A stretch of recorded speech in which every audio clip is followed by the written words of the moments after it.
There is only one principle of atheism, and that is a lack of a belief in a god or gods. We do not want independence from your God. We do not even believe that your God exists. To say that we are atheists because we want independence is ludicrous. That's like saying that you don't believe in Santa Claus because you don't want to be held accountable to being good in order to be on his nice list. That line of reasoning is just silly. It's an attempt on your part to cast atheists as rebellious children, thereby discrediting our arguments. Sorry, but your precept is false. We do not lack a belief in deities because of some strange desire for independence, despite not believing that there's anything out there infringing on our independence to begin with.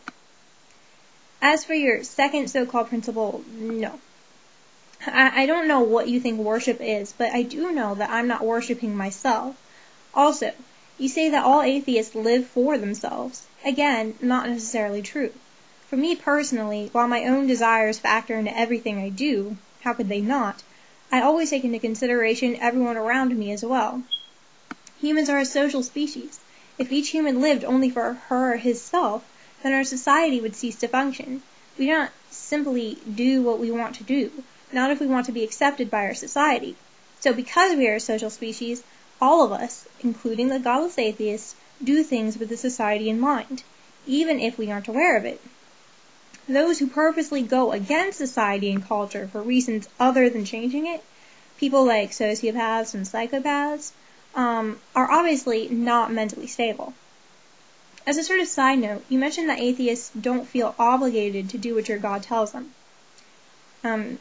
Yeah, okay, so does that therefore mean that you do what you do simply because you feel obligated?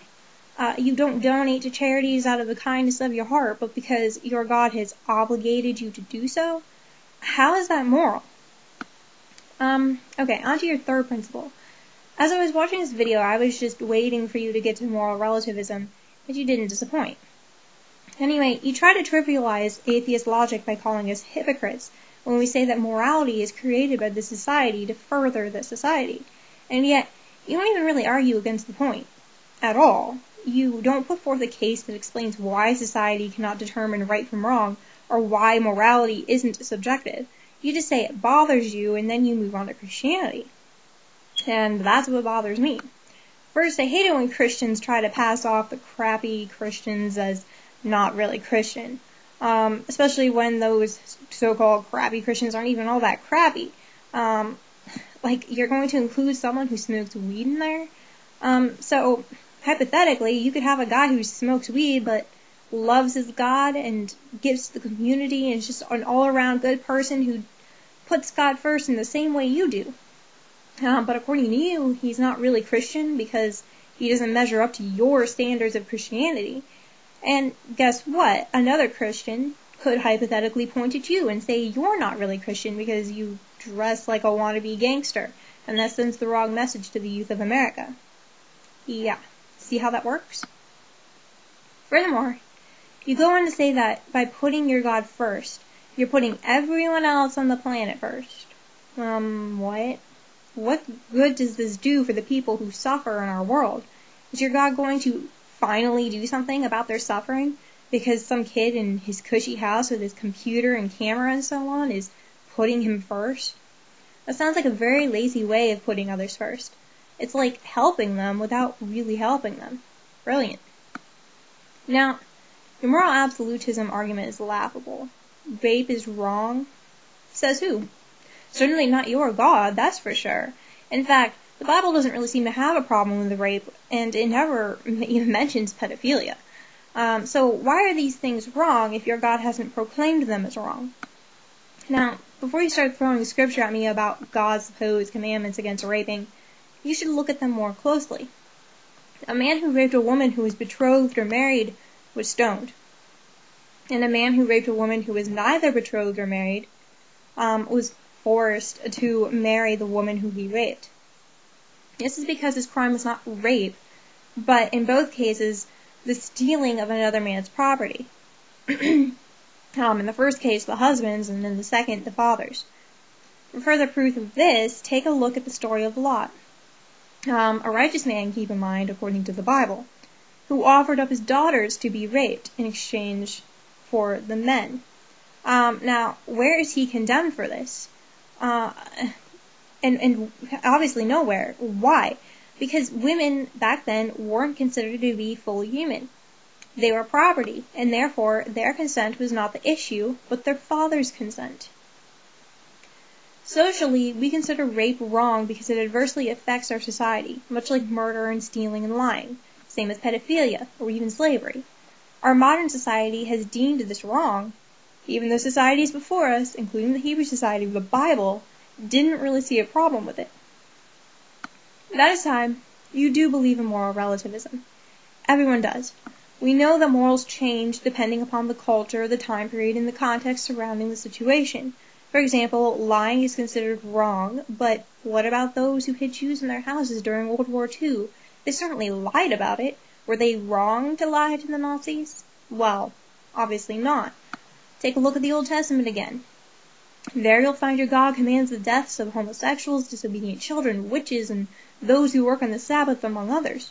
Now, if a Christian today were to try to kill any of those people, assuming that they could even find a witch since they don't exist, they would be heartily condemned by the rest of the Christian community. Why?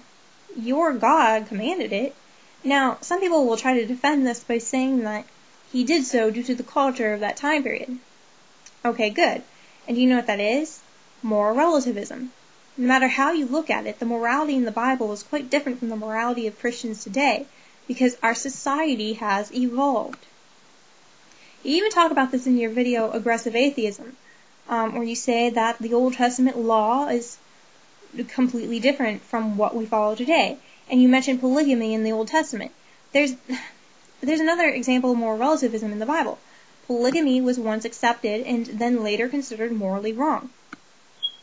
Moving on to why there has never been an atheist president, you point out the claim made by atheists that atheism has never really been accepted, at least not in America. Then you try to dispute this claim by saying that atheism has been around since the Renaissance. First of all, I'm sure it's been around a lot longer than that. Second of all, it doesn't matter how long it's been around. It has still never been a widely accepted worldview. And in a country like America, where you still have people who seriously think that there's a valid debate between evolution and creationism, people who say that atheists shouldn't even be considered citizens, people who think that all atheists are social deviants, yeah, you're not going to get very many atheists into a government like that.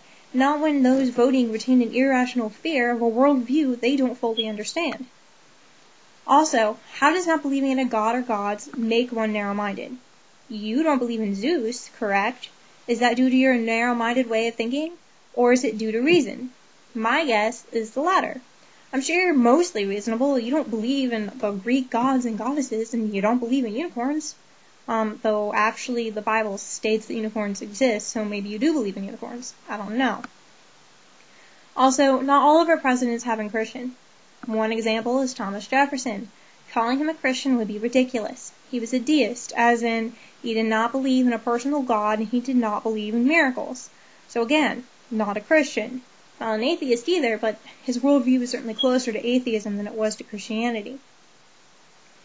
Anyway, that's all I have to say about that. I hope I've been clear, as I do have a tendency to confuse things a little, simply because it makes perfect sense to me, and then not so much for everyone else.